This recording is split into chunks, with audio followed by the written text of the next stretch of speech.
During this campaign, a report shows that Donald Trump registered eight companies in Saudi Arabia during the election. What they do is, he said to me in Alabama, he was talking about the Saudis, he said, they buy apartments from me, they spend $40 million, $50 million. Am I supposed to dislike them?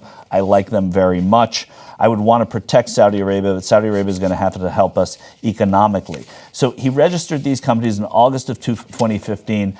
He launched his campaign in June of 2015. So just after he launched his campaign, he registered these companies. They're registered under names called the THC Jeddah Hotel and DT Jeddah Technical Services, right? So that is what Trump was doing while he was running his campaign. Now he's talking about even doing, continuing his business by having Jared Kushner and Ivanka in his meetings, and then in Argentina he was. To me, this was bolder even than the. But that's the setup to what I think is the most egregious. Which he was talking to Mauricio Macri, and Mauricio Macri is the president of Argentina. He was speaking to President-elect Trump, and he called to congratulate him as leaders do on his victory, and I hope say you lost the popular vote, and then he said.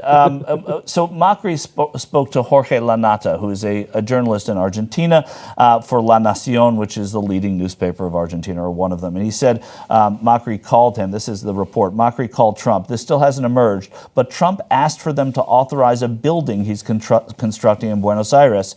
It wasn't just a geopolitical chat. So he had this first conversation with a world leader of, the second biggest second biggest economy in Latin America, and he's talking about his own building there as president-elect. Yeah, it's staggering that you would.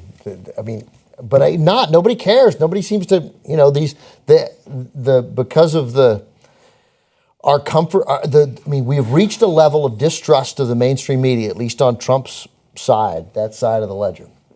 They just don't believe anything. It doesn't matter. Like I'm literally hearing the reaction to this story in my head, and it's like, guy's got a building. Really good journalist, Jimmy. Really good journalists throughout this campaign on Twitter, which is the way that a lot of people get and give news. Would break stories like this, and the meme that was going around was "Nothing matters. Nothing matters." Like so and so's a big story, big story, big story. Nothing matters, right? How nothing mattered. This should be the biggest story that. And we know now that those Trump bots were coming out and they were undermining these stories on a consistent basis. And it turns out they were much better organized in ways that we kept thinking they didn't have a ground game. Right. They had a pre-ground game that dismissed all of these stories, and now we got 61 million people who voted for Trump, 61 plus million, who don't believe any story or just don't care about it. And this is, I think, one of those stories that the people who you would want to change their mind, look, he's tricking you, look, where they go, fuck, I'd do that. I'd do the same thing. So that kind of shit they don't understand the ramifications of that. Really, they just go, why wouldn't you try to help yourself? I'll try to get a deal. Right, I think that's what people think. Did you hear what he said to Theresa May? I didn't believe this story. This is unbelievable. I couldn't believe she's talking to Theresa May, the Prime Minister of Great Britain. And he said, I'm paraphrasing, but maybe not. Yes. Next time you're in town, give me a call. Give me a call. Right. Call sometime if you're in town. I mean, and that's just ridiculous and embarrassing. Right. But this is illegal. This is. Well, so what has to happen, Michael? Right. So now Congress isn't going to investigate him. That's who had. No, but Jeff Sessions will. So this is like you have to have a congressional committee investigate. He's not president yet.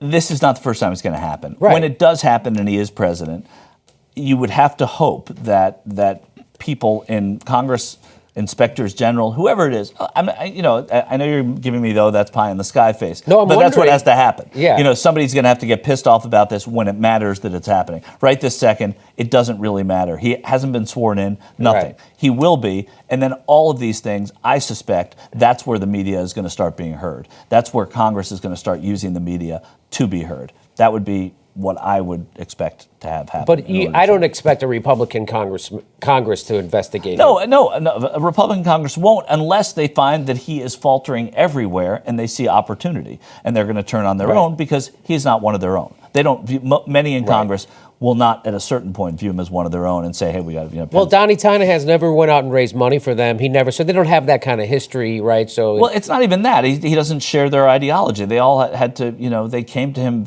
most of them came to him very, very reluctantly, and he was their fourth or fifth choice. They worked their way from Bush to Rubio to Cruz to whoever, and then they ended up having to do it because they all fell in. We don't have any more time.